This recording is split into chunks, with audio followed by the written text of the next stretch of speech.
Om Namo Bhagavate Vasudevaya. Om Namo Bhagavate Vasudevaya. Om Namo Bhagavate Vasudevaya. Om Namo Bhagavate Vasudevaya. Om Namo Bhagavate Vasudevaya. Om Namo Bhagavate Vasudevaya. Então, Krishna, até agora, nesse exato momento, ele entra no assunto de yoga. Ele vinha falando sobre o assunto do Atman, o assunto do Dharma, e agora ele diz para Arjuna no verso passado, Eishate Bhita Samkhye Bodhiri Yoget Vimam Shurnu. Até agora foi falado a você sobre isso, sobre esse conhecimento, de uma forma analítica, na forma analítica. Agora mas Imam Shurnu Imam, escute isso, Bodhiri Yoget, escute esse conhecimento no yoga. Então tudo aquilo que foi falado por Krishna agora tem que ser assimilado emocionalmente, não só intelectualmente. É dito que o sábio ele é o casamento do intelecto, da razão com a emoção e o sentimento. Então existe um alinhamento, Arjava, entre aquilo que ele conclui como correto e aquilo que ele tem por hábito como correto. Então é um alinhamento do valor intelectual, aquilo que eu compreendo e tomo como correto, e o valor habitual, aquilo que usualmente eu estou acostumado a fazer. Então, o yoga é a construção de um novo hábito, o yoga é a análise das emoções que estão ali estão sendo alimentadas, que foram construídas, e fazer um realinhamento, se necessário, de acordo com a natureza do eu.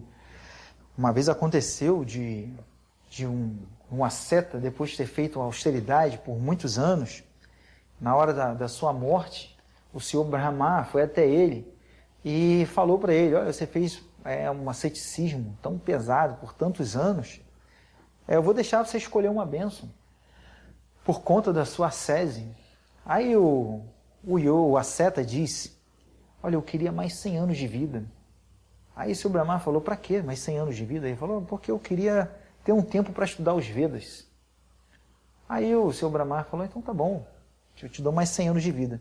Então ele passou aqueles 100 anos de vida ali, o plus dele que ele ganhou, estudando os Vedas. Passados 100 anos, o senhor Brahma volta até ele, fala, então eu vim te buscar. Aí ele falou, não, eu preciso de mais 100 anos, por favor me dê mais 100 anos de estudo dos Vedas, para que eu possa entender.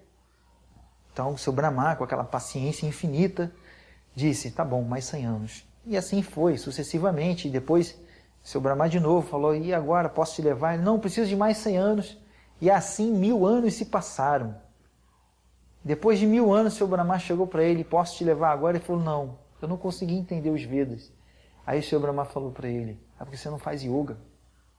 Porque você precisa meditar sobre isso, você precisa colocar esse entendimento frente às suas ações, a forma como você encara as suas responsabilidades, a forma como você responde ao mundo e a forma como você vê a si mesmo.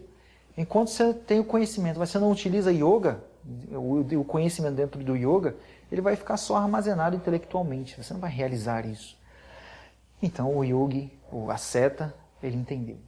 Então o Krishna está falando para Arjuna o yoga, porque se você só ficar no conhecimento analítico, isso é isso, isso é aquilo, isso é A, isso é B, não necessariamente aquilo vai ser um modo de vida para você. Não necessariamente a sua vida vai ser uma expressão do conhecimento. Pode ser que seu intelecto tenha o conhecimento, mas a sua vida não necessariamente está vinculada a isso que foi entendido. Então, para que isso aconteça, Krishna vem falando o yoga. Então, Arjuna, você que até agora ouviu tudo que eu falei de uma forma analítica, pegue tudo isso que eu falei até agora e coloque isso dentro de yoga. Então, yoga é aquilo que vai fazer a teoria virar a prática. A gente pode dizer que a gente tem conhecimento. Ah, eu tenho conhecimento.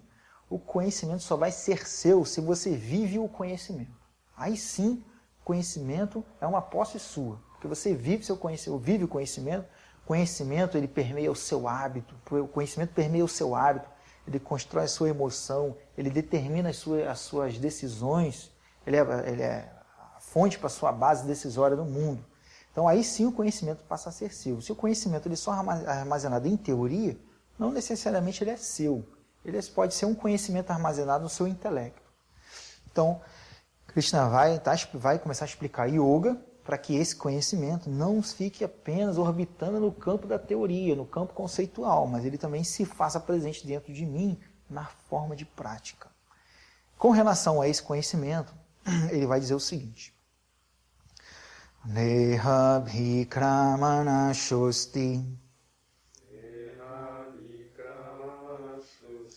pratyavayo na vidyate Svaupamapyasya dharmasya Trayate mahatu bhayat. Então, existe uma boa notícia com relação ao caminho do yoga.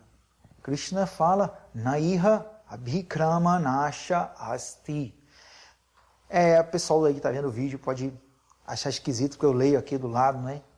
Naiha, e ali está Neha, né? É porque quando eu falo Naiha abhikrama nasha asti, eu estou lendo sem o sandi. Eu estou lendo como se fosse no palavra por palavra da Gita. Então eu leio assim separadamente, isolando a palavra, só para facilitar o entendimento, que a gente está abordando aqui palavra por palavra.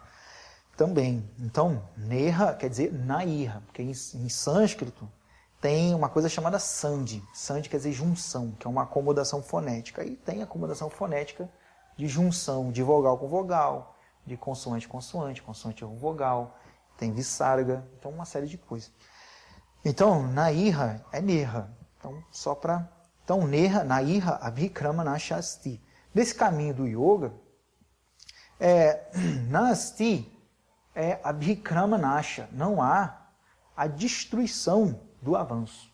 Essa palavra Abhikrama que está aqui, ela vem do prefixo Abhi e da raiz Kram.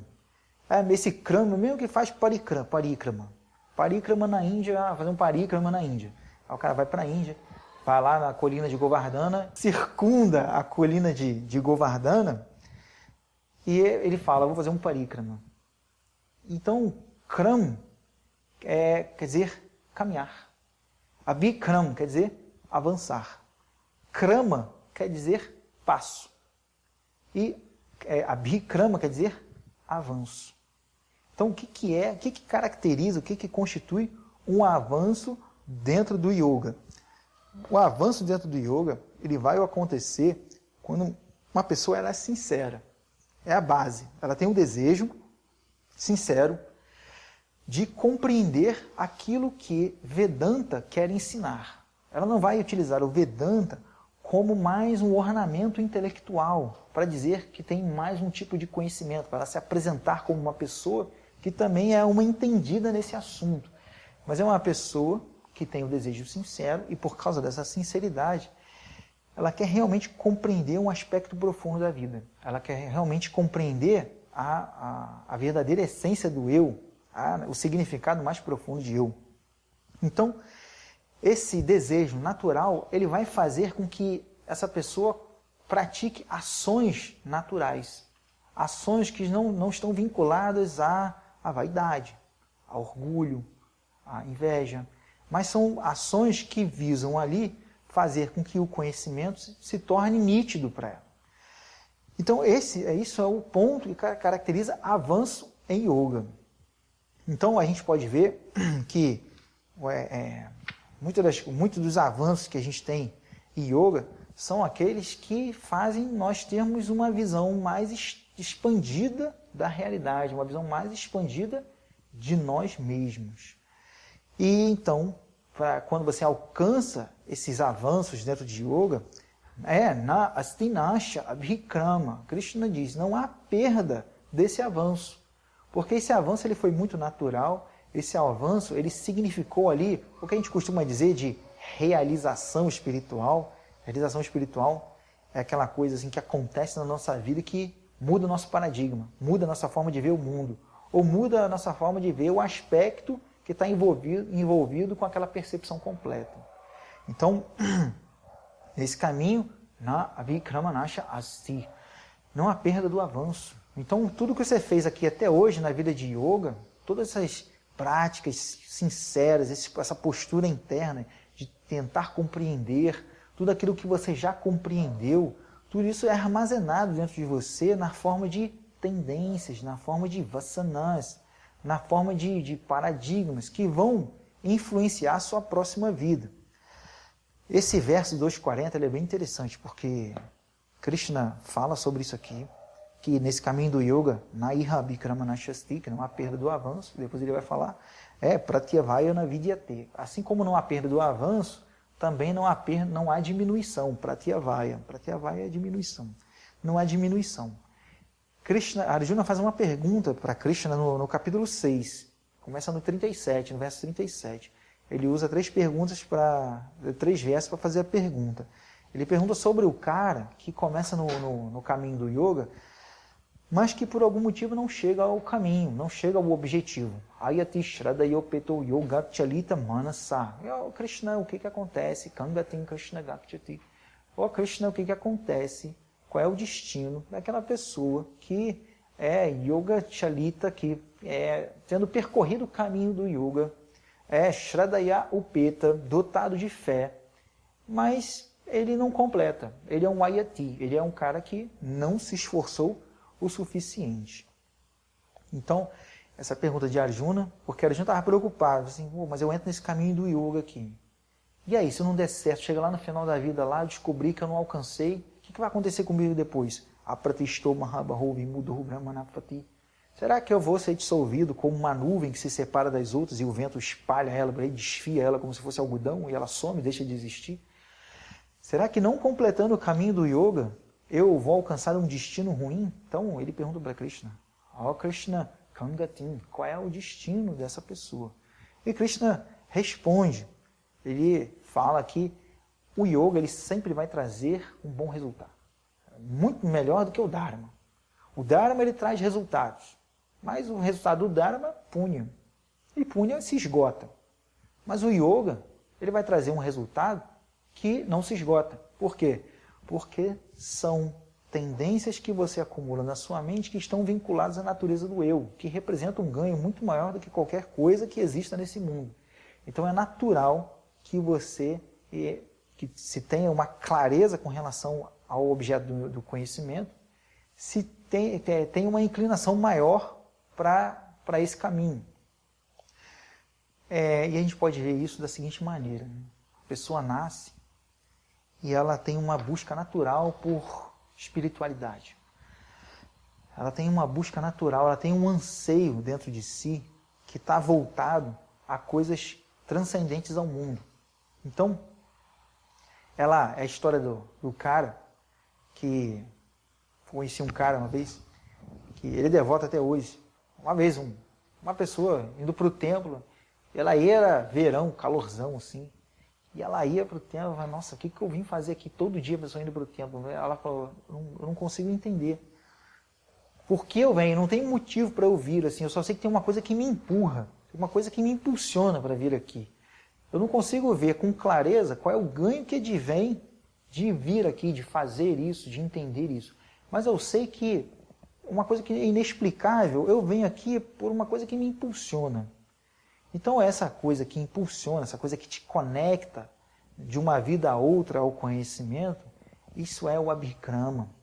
Esse é o avanço. É aquilo que te engatilha, que faz o link numa outra vida. Por isso que Krishna fala lá, depois que essa pessoa abandona o corpo, sendo um Ayati, aquele que não chegou ao propósito final, ele vai nascer em famílias onde existe uma condição mais favorável para a continuação desse percurso. Aí Krishna diz que em determinado momento está tratando Buddhisam Yoga Lambate Parvadehikam, que aí então ele se conecta ao conhecimento adquirido Lambate Parvadehikam, num corpo anterior.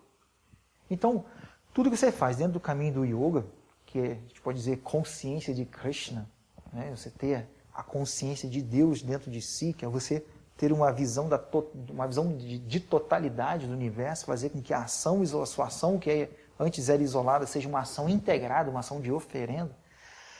Tudo que você faz com essa atitude, isso se estabelece dentro de você como um gosto, como uma tendência. Isso vai determinar a sua próxima vida.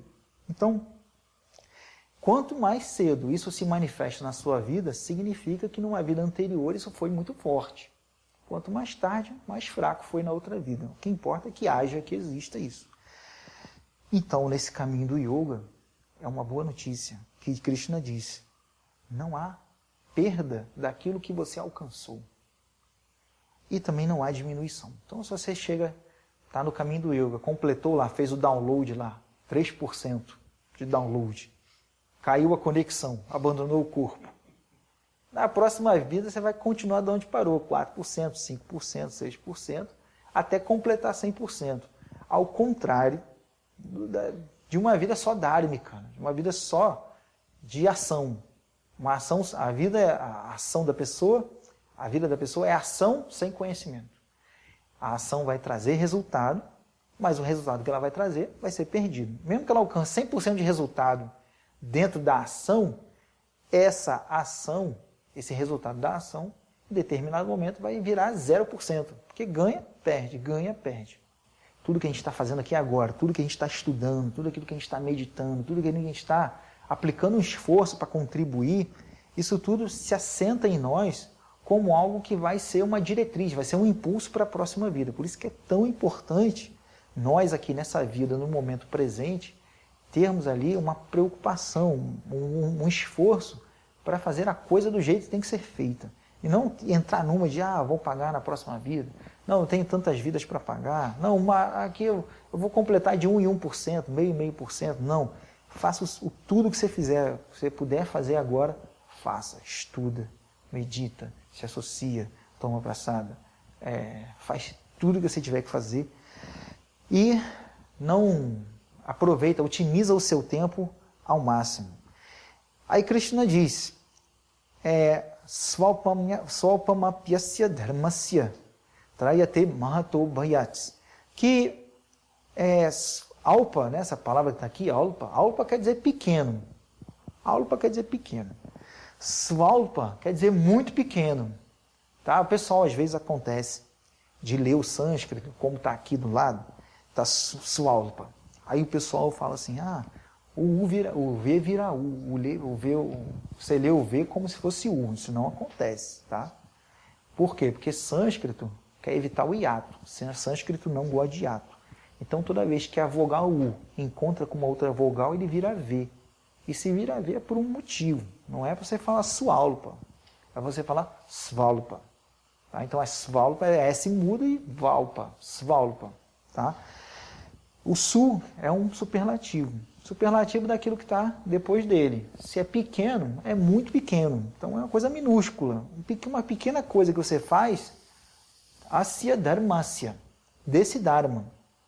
Esse dharma quer dizer o quê? Esse dharma é o yoga, é aquilo que ele vem falando. Uma coisinha pequenininha que você faz. De repente, numa vida, você cheirou uma flor que é praçada. E foi oferecida à deidade. Foi oferecida a Deus. Então aquilo é uma coisa espiritual. Aí você falou, então isso é praçado, isso é espiritual. Então você tem um interesse, você vai e cheira aquela flor. Você aprecia a deidade, você presta algum serviço ao templo, você de alguma forma contribui para que a missão se expanda. Mesmo que isso seja muito pequenininho.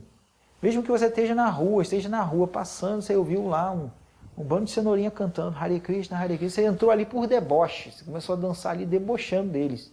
Até nisso você vai ter avanço, porque você falou o mantra. Então, Swalpam Asya Dharmasya, mesmo uma coisa minúscula que você faz desse caminho, Trayate Mahato Bhayat, vai proteger você de um grande medo. Qual é o grande medo que a gente pode ter nesse universo? O maior medo. Qual é o maior medo? Medo de ser assaltado? Não, nem tanto, senão a gente nem ia na rua. Qual é o medo que a gente tem? Pega o maior medo da sua vida. Ele não é nada perto do medo que Krishna está se referindo aqui. Krishna diz aqui, Trayate Mahatobhayati protege uma pessoa de um grande medo. Esse grande medo é quando a pessoa descobre que a sua vida, seu corpo humano, a vida humana, a forma humana, que é uma dentre 8.400.000, que é a forma humana, que é uma dentre milhões de espécies, que é tão difícil de alcançar, foi desperdiçada tendo uma vida de bicho. Mas o que o bichinho faz? O bichinho ahara, ele come. O bichinho nidra, ele dorme. O bichinho mituna, ele se procria. O bichinho também, ele swapna, ele dorme. O bichinho faz essas 4 coisas. O gato, o cachorro, o elefante, a vaca, eles dormem, eles comem, eles procriam e eles se defendem. Então, o ser humano, ele foi feito, a forma humana, ela é para ir muito além disso. Porque se a inteligência, se o intelecto, ele é voltado unicamente para aperfeiçoar as demandas sensoriais, aperfeiçoar as demandas corpóreas, você continua sendo um bichinho, só que de uma vida mais sofisticada. Não tem muita diferença em termos de destino entre você e o patinho, entre você e o gato, porque vocês fazem a mesma atividade e não têm o mesmo fim. Então, Krishna diz, mesmo uma coisa pequenininha que você faz em direção à autorrealização, isso vai te proteger de um grande medo. Esse grande medo é você não se degradar ao ponto de perder a forma humana numa próxima vida. Chegar na próxima vida, você descobre, porque tem uma coisa que acontece antes de você abandonar o corpo, que é Antima Smriti, que é o último pensamento que você tem no corpo. E esse último pensamento você não tem controle. Ele é simplesmente um reflexo de tudo aquilo que você alimentou em vida. Então, esse último pensamento ele vai te mostrar, antes mesmo de você abandonar o corpo, o que vai acontecer com você na próxima vida.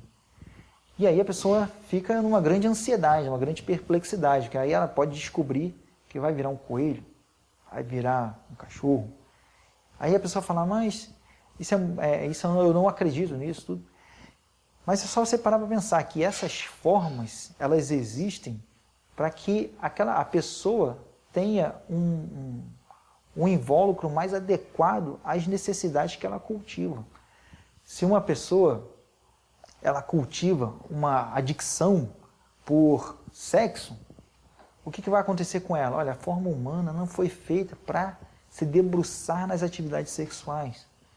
Mas se você quiser, nós temos aqui a forma de um pombo, que é ótimo para a forma de um coelho, ou a forma de um leão. O leão tem 85 orgasmos num cio. Então, para você, a forma humana, de acordo com o seu interesse, a forma humana não está adequada. Então, aqui nós temos 3 modelos, o pombo, o coelho e o leão. Né? Então, escolhe aí qual você vai. Então, esse é o grande medo, de você ir para tá rindo? Você ir para uma próxima vida numa forma animal, você perder a forma humana, que é a única forma de vida que tem a habilidade, tem a capacidade intelectual de questionamento.